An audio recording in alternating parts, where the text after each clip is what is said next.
Hello and welcome to my channel. Today I'm featuring Fort Prinzenstein. Fort Prinzenstein is located on the eastern shores of Ghana in Qatar. As you will see in the video, the reason why it is so important to bring you this historical structure is because some of this history is not taught in the local schools. So if it's not taught in the local schools, you know the diaspora is not getting the true information as well. Your donations, your contributions will help to keep the history alive. So please watch the video to the end and contact Kenny with your donations, your questions, or your concerns. It will be greatly appreciated. Thank you. We have been trying to work with UNESCO to restore this to just make it a better way from at this stage, but we still haven't received any funding. Even the Museum and Monuments Board, they are expected to give us a letter. They have refused. They have decided not to give it to us. We brought them here, paid for their transport, paid for everything, but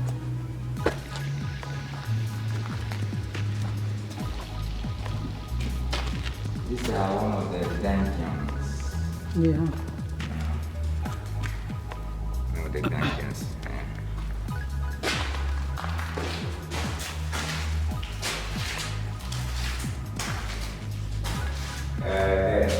When the guy comes, if you give a very graphic story about it. Okay.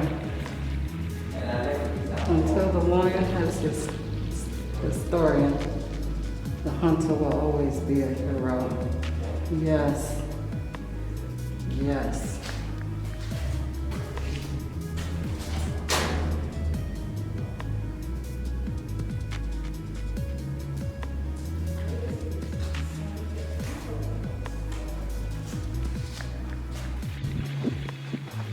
What happened?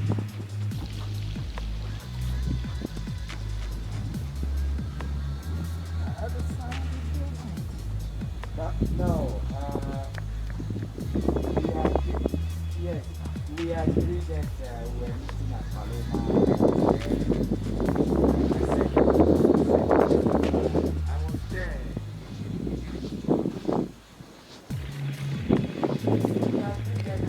We are in a place called Kita, and this is one of the forts / dungeons along the coast. It hasn't been kept. They pretty much let it deteriorate, but it's still part of history.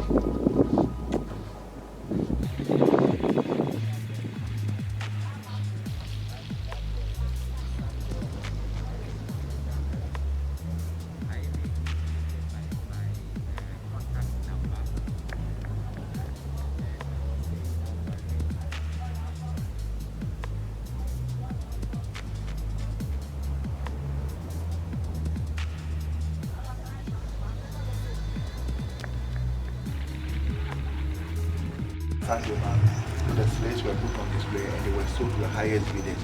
And they also used shea butter or palm oil to rub the body of the slave just to make them very attractive to the buyers. And then Samori and Babatus in the north, they were raiding, kidnapping, and they challenged some of their slaves through the Tekrati right down to this fort and to the fort.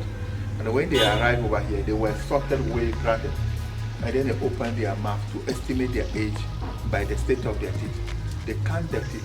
When it's up to 32, they know that fully grown adults. So children and younger slaves were counted as quarter, half, with that piece of cargo, depending upon the estimated commercial value. So they can make 3 children the price of 1 adult slave. So where we are standing now, this is the female section of the fort. The other end, that's the male section. So that when they abolished slave trade, that was the time they created the window that we are seeing over here.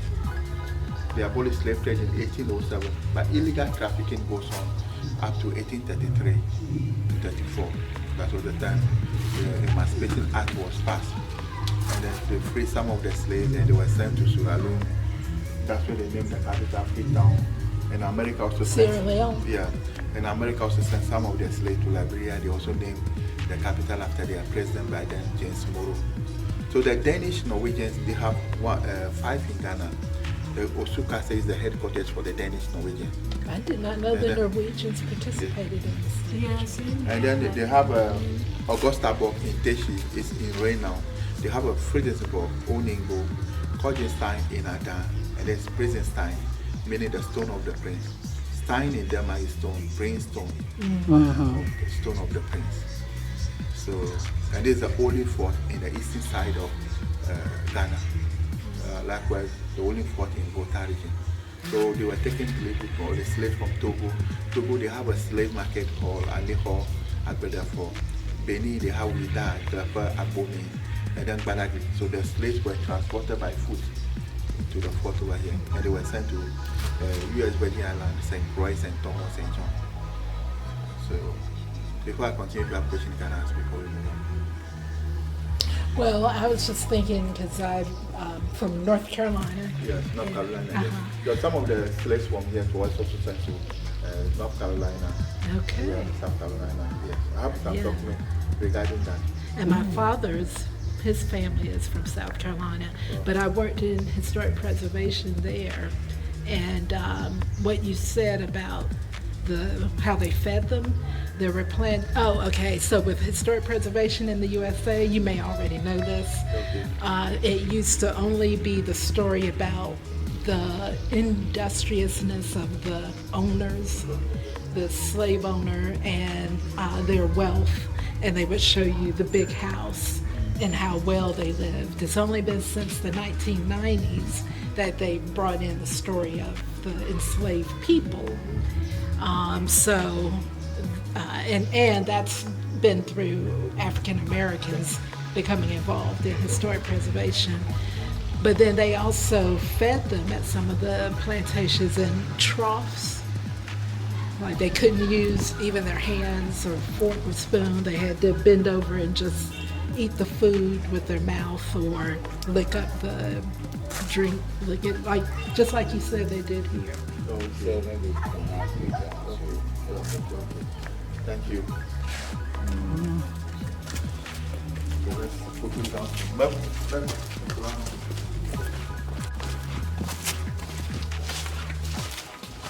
So over here, this is where the female slave bath. So when they are taking bath, governor stand at the top, point at the one here at mine, slip you down. That's when you have a lot of mulatto as a result of that. And then after the bath too, the water remains in case they are thirsty. They did the same water that they were bathing with. Yeah, so we have a lot of mulattoes in Gita, bearing the name of the former governors of the fort. And likewise, the language integrated into our local dialect. They call grapho for the Portuguese. They call it grapho, and they call it sax for scissors, and they call kakalaka for cockroach, trapi for staircase. Those are borrowed words, Danish words in our language.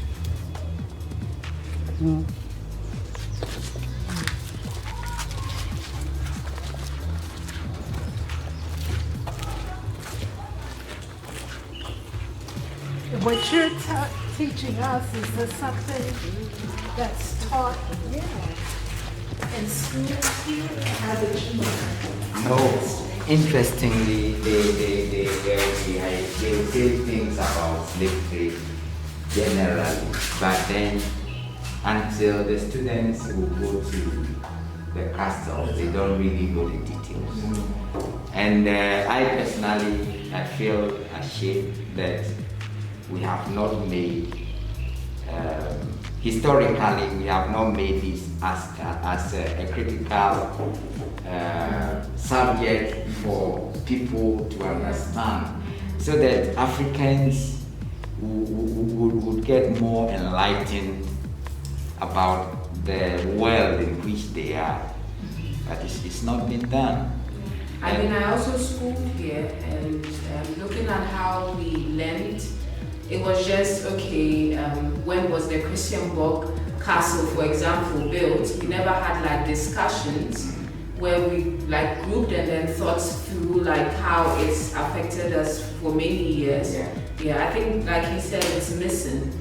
And it would be great if we could go back and and then change certain things in the teaching system, because most of us do not understand the damage it's caused. And yeah, over the years we can see that generations are losing like this amount of information. Yeah. That's why when a lot of Ghanaians, particularly when they go to the US, they don't appreciate what the African Americans go through. Yes, exactly. They think we think that you guys over exaggerate, honestly. Yes, but it's not About true. conditions for us?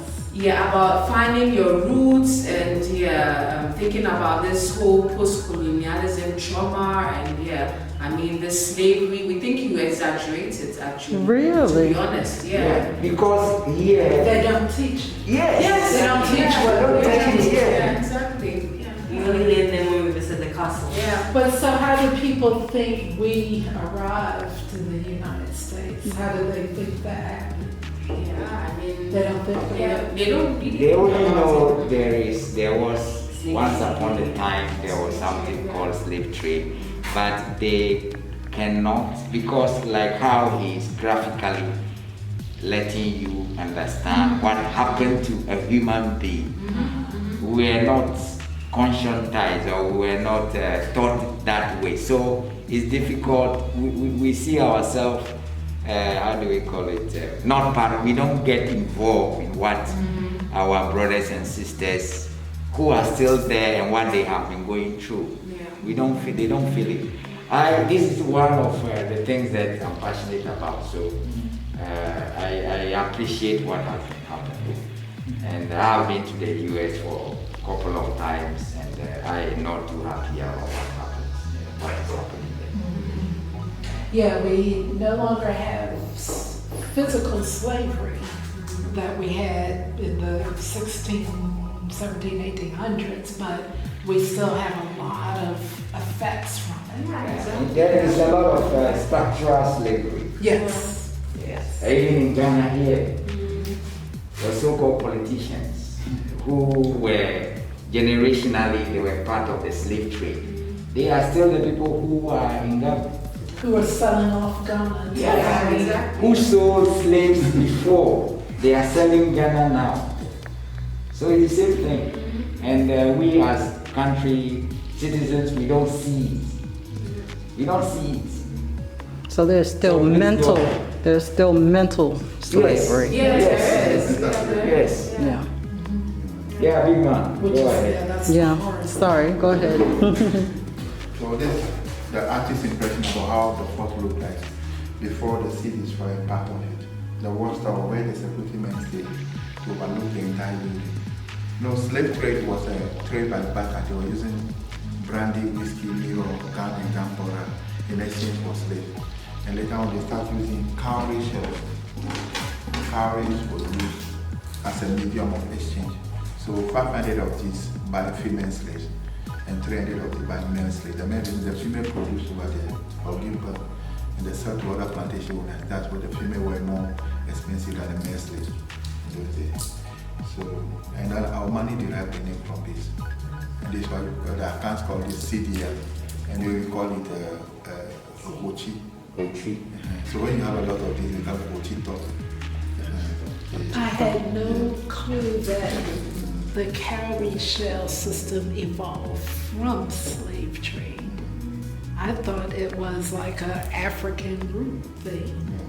So the Danish and Norwegians collected cowrie shells and paid. You know, Denmark and Norway, when I say Denmark and Norway were one country. Before Napoleon War, they lose Norway to Sweden. So one country before. What you are saying, what you were saying, the cowries then became a symbol, a status symbol for Africans who were involved in the slave trade, because they are the only ones who have this, and they can buy whatever they want to buy, either from the locals or from the white people. So now you understood the basis of cowries in. We were going to have to educate our Yes. because too many of us walk around wearing the cowrie things you shells. hear here, you will not hear them in Cape Coast. There is a city. This is That's a this, CD. they are CD, yes. But it's You know, interesting on another way. Kwame is because Pan-Africanist. So they changed their name, Francis, Kwame Nkrumah, Agbali Gbagama. They were using those local names. So we changed our pound sterling to cedi. They realized Yeah, that's but what then, we but so the whole issue Carry is shells. still about slavery. Yes. We should not have even used that name. We should not have even used CD. Right. Does that mean before the white man came, we didn't have any medium of escape? Okay, we have. Because he's Yes, still so that's what we should have used. This one is, yes, sorry. by calling that CD, you're still putting value on the slave trade. And it costs them nothing to go out and collect cowrie shells. Yeah. See, what money is invented all the time. It's Yeah. just invented. Like we talk about Bitcoin and whatnot. Yeah. People are just inventing it out of nothing. So the smoking pipe, we use the pipe to smoke tobacco. It was also used to exchange for slaves in those days. Really? And then Just after, clay sorry, pipes, I'm making a no value mistake. whatsoever. And then after the cowrie shell, our great grandfather used some money called finnick. Finnick was the money they used after the cowrie shells. So that's where locally our great grandfather said, finnick was the money they used after this. So there's sort of small coins about it. And those are just clay shells. Yeah. I mean, And clay pipes. It's not even bone or anything. So they're really taking something of no actual value and using it to purchase people. Yeah, I And that's true. I think all over the world then, the cowries was a sort of medium of exchange because it was not easy to get the cowries. Oh, okay. Yes. So that does make it. You have to dive under the seabed Before you can get it, so it was still an effort to get cowries. Okay, so it actually, the cowrie shell does have value. in Yes, it that's itself. right. That's a little bit, that's better than clay pipes. So the stool was also taken from our chiefs. The indigenes that live here, they are the Akosuma, Somo people. So they gave up the land, and when they converted the fort into a slave post, they stood against them. In fact, they bombarded the town with their cannons, making our people move from here to where they are now, Akosuma. And the chief was killed. Tommy the Gani was killed. Yeah. So Tommy the Gani was killed. The king at that time was killed, Tommy the Gani. So our people moved, and some of them hide on the shore of Kadanawa. And they saw the deputy governor of the fort called Dexines. So they captured him, and they used him to make that big idol over there in the back of the Denu market. So they have some big idol over there. Contain the remains of the deputy governor who tried to escape Dexines. So they left their ancestors too, and it was taken from the palace and kept over here till they left. So because of that, people of Somu, they celebrate Kata, Somu, and Tutusa. So they start from here and then end over there.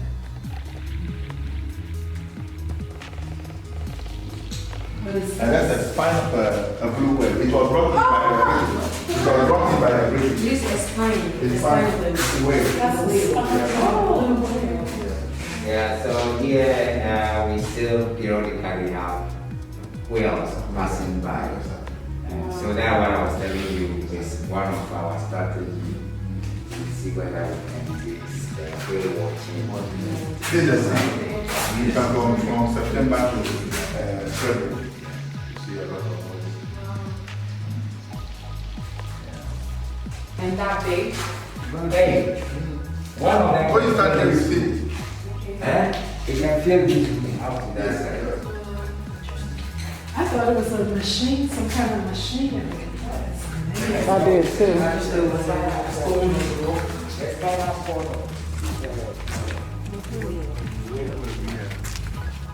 So this is how the fort looked like before the sea destroyed. So they transported the slaves from the north to the fort. They burned marks at the various part of their body for easy identification. They take them to the lower deck of the ship. They are in this way for being transported. And they beat them. They use horse and dog to chase and then kidnap slaves. The weak and sick ones, they were totally overboard, and they put this around their neck, put on the mask so that people can easily identify them. But in American plantation, slave owners put on this for the slaves so that they will not eat the sugar cane they were cultivating. They block their mouth, and then they put this around their neck so that they will not escape from them. They realized that people are escaping from them, so they lock their neck. And then inside too, they miss the tribe so that they will not understand each other. They miss them. It's a group of people who are just the pure incarnation of the devil.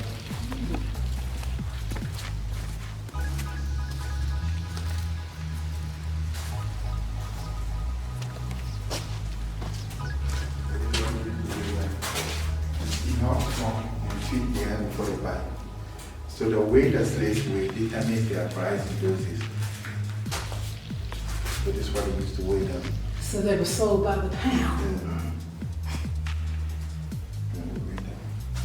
Weight machine. You heard them say their weight determined the price.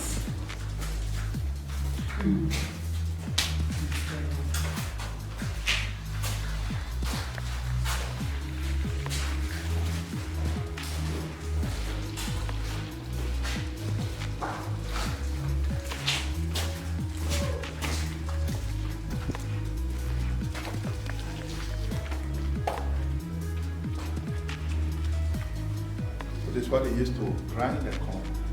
They don't have corn machines, so they will grind the corn over here into corn flour before they put the actual powder. So they grind everything over here. And this is what we call in our language a tradition. When our mothers marry, they have to take this to their marital home. When they divorce, they have to move it. So moving from one man to another, we call it hotel dito. Hotel home, hotel dito. Hotel home, it's moving from one man to another. You move it, you uproot it and then plant it. And then when they take the slaves across the Atlantic, those slaves never come back. And now people start calling those from outside there, from Abrochi, they all blow, Ohachi, meaning they have deceived them by taking them there without coming back. Oh, blow, Ohachi. And then I can't they don't understand what they even talking about.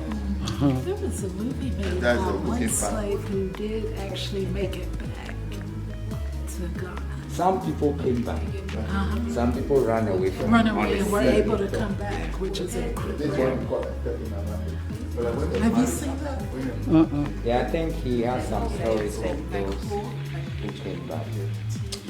So please, Makawe Sigbova Nenya, family Kawe Sigbova, Osi, in course of the near old Olamoji Osi, Bo Trova, Ghana. I'll give you African Americans over I mean, before then. People, when it rains heavily, you know, some part of the fort there is a mud, this and there it collapses and then people do escape. Where they are coming from. And sometimes people also attack the fort. The relatives regroup and then attack the fort. And then, the rescue, It also happens over here too sometimes. Yeah. Good. Good. So that's the cooking pan that they used to cook for them. And then that's why sometimes they realize that some of our forefathers were having powers. You know, they will just capture, and then the following day you see the 15 in the room, you see only 10 remain.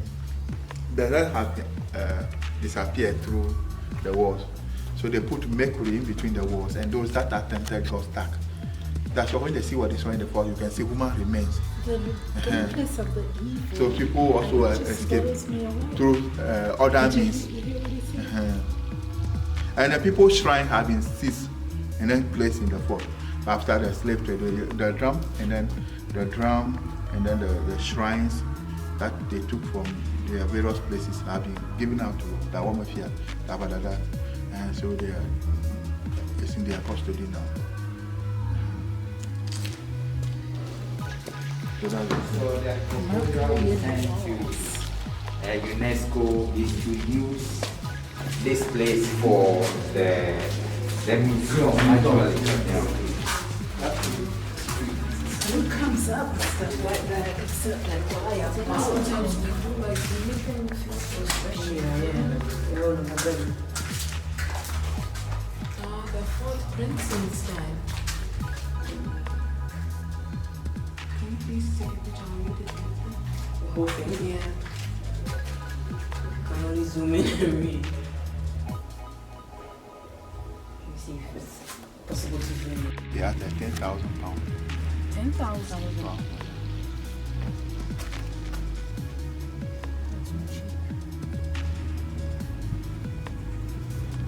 The Danish were just trying to make sure they erase their fingers in the history of slave trade. Yes. I had a Danish friend. He said he never knew the ancestors were involved in slave trade until I brought him here and asked him what is the name of Prinzenstein. He said the stone of the prince. And there is not Danish.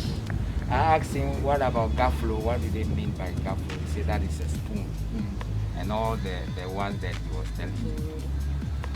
So, And you have a lot of mulattoes in Kita. We have the Peace, we have the Citrus, we have the Mam, Anderson, Peterson, Nelson, the family around here. You know, the coastline have been demarcated into three. You're from Osu, Accra to Benin, it's called Slave Coast. From Accra to Azim, Gold Coast, and the Ivory Coast. So they are dealing in ivory, gold, and slave. yeah. So they named the coastline. And this is what we are saying. So the history about everything, Cape Coast, it is not really the truth. The history that so much slaves, there's slaves past there, but if you are talking about the quantum, is this particular fort, which everybody wants to be totally destroyed and we forget about it. Rewrite over story. So these are the materials they used.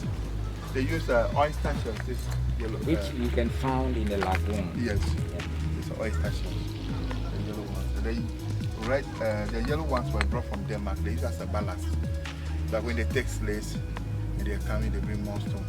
Together with rum, whiskey, venison. And they use the slave labor during the construction.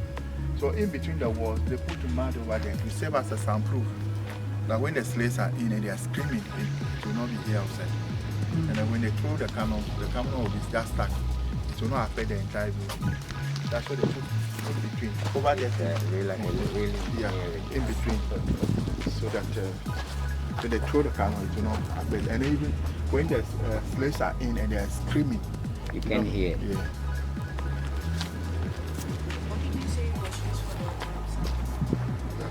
Mud. Clay inside.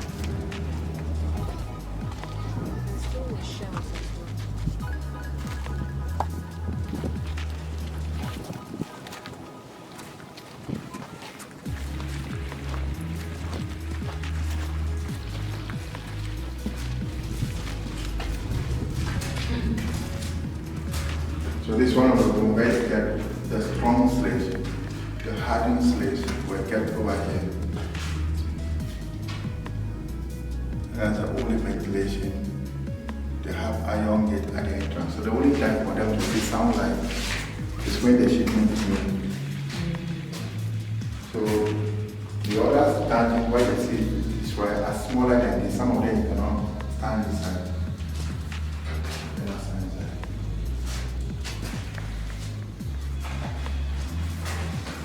Yeah.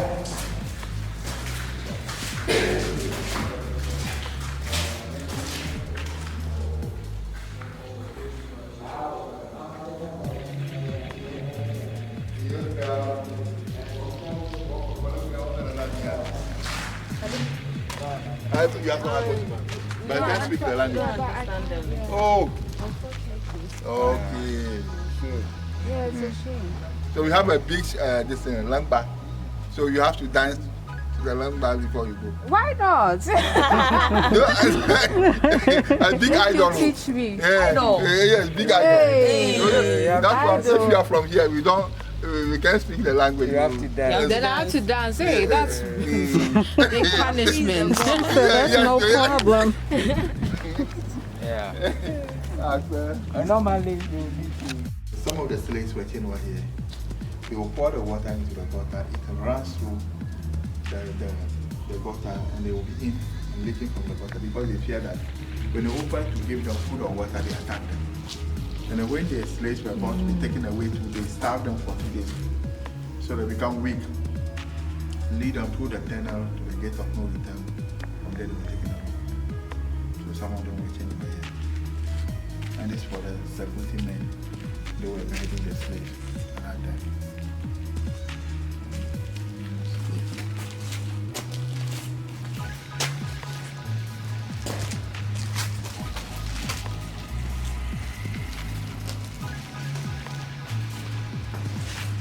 So some of them were chained over here.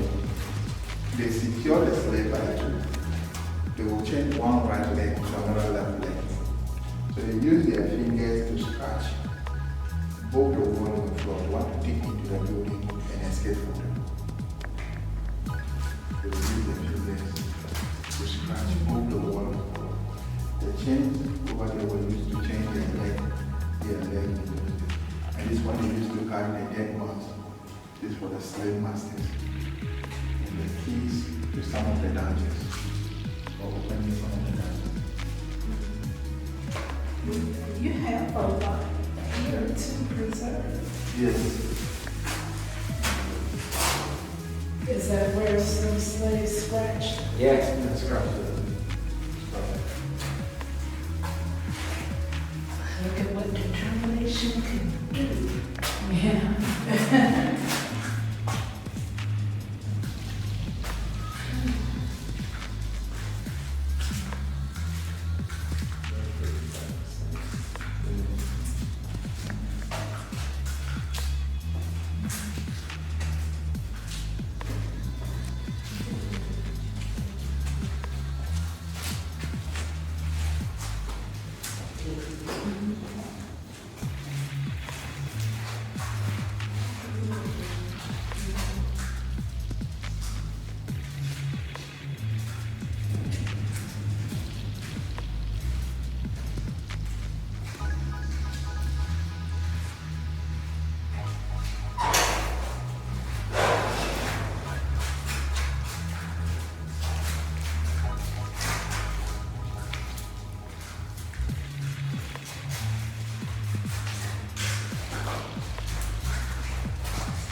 Wanted to restore this place, and because if we restore this place, the authentic history it has people can know, the citizens here can understand it, Ghanaians can understand it, and also our brothers and sisters in diaspora would also want to know what it is. So the aim is to restore it at this current place, and then create a library out of that. So we could go around and get all the historical facts and place here. People can come and even do a lot of academic work from here.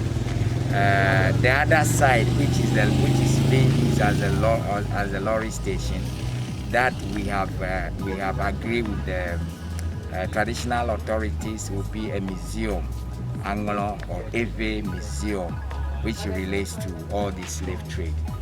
We send an application to UNESCO. They refer us to get a cover letter from Museum and Monuments Board. They have delayed. I went to the office and brought officials here, and all that they need is to give us an endorsement saying that this proposal makes sense, support them. They have refused up till now. Since November 20, 2018. Up till now, we have not received any letter from them. Okay. Now, let's start from the beginning. Let's give the name of the fort. Yeah. Okay.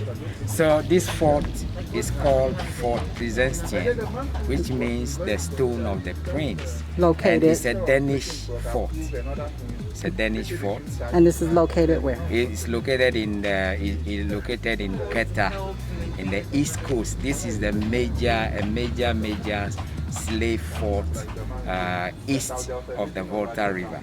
Okay. And this is the main fort that all slaves from the northern part of the Volta region, the Togoland, Benin,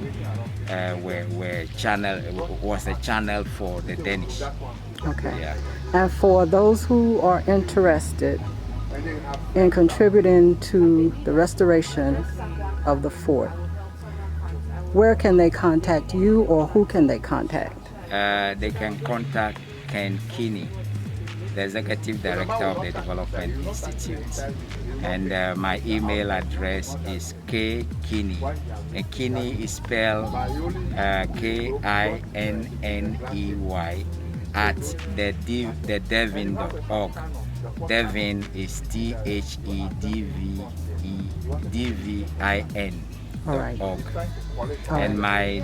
my number, my phone number is plus 233-2081-92239. You can reach me anytime. Okay. Anyone who is interested. Anyone who is interested to support this cause, so that posterity, we don't lose the history, not only for the present generation but the future generation, which should serve as a sign that humanity should not go this way again, is invited to support this worthy cause. Okay. Yeah. All right. Thank you so much. Thank you too You're for welcome. coming. Thank you.